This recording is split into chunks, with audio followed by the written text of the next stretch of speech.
Bonsoir Lydia. Les tapas caviar flétants sont délicieux. Ils sont excellents. Il faut aussi goûter les pâtisseries là-bas. C'est vraiment bien. Excusez-moi, pardon. Tout se passe bien? Oh, la Pinou va ouvrir. On sonne à l'entrée. Hein. Bon, à tout à l'heure. Guérand, il recevait jamais personne. Jamais? Je m'emmerde tellement que je passe ma vie aux fenêtres. Merci. Les voisins, c'est ma télé à moi. Alors si je vous dis qu'il recevait jamais personne, vous pouvez me croire. La seule chose qu'il faisait, c'était de partir tôt le matin avec son taxi et rentrer tard le soir. Et vous n'avez jamais rien vu d'anormal? Non?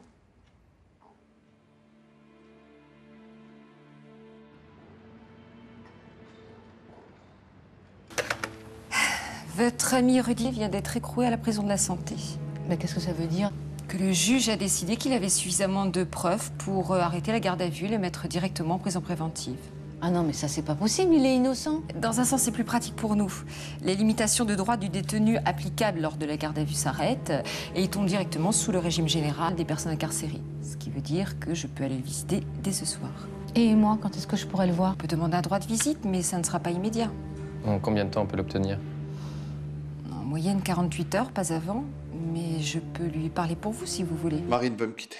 On n'y est pour rien. Depuis que j'ai reçu ma lettre de licenciement, je suis plus pareil, je suis déprimé, dans le trou. Marine le voit bien. Bah, explique-lui. Bah, si je lui explique que j'ai plus de boulot, elle me quitte. Bah, lui explique pas. Bah, si je lui explique pas, elle me quitte quand même. Je suis devenu invivable. Bon, enfin, tu piges pas? Oui, bah, effectivement, vu comme ça, t'as raison de te suicider. Ah, tu vois? Mais non, je plaisante. C'est pas drôle, hein. Écoute, arrête, Erwan, et tu me donnes ce flingue. Coucou. Entrez. Bonjour tout le monde. Papa, je te présente mes mères. Mes mères. Enchantée. J'ai pas compris. Laquelle des deux est la maman d'Alicia? Nous deux. Ah ouais, d'accord. Bon, Alicia, on te laisse dire au revoir, on t'attend dans la voiture. Ok, j'arrive. Salut les gars. Je vous raccompagne, les filles, hein. Non, c'est pas la peine. J'insiste. Je sais que vous voulez pas parler aux journalistes. Mais... Vous savez, pour moi, c'est difficile d'en parler aussi. J'ai vécu le même drame. J'ai perdu mon frère il y a un mois, à cause d'une secte.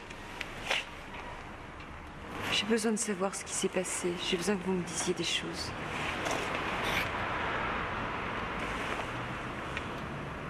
Aidez-moi.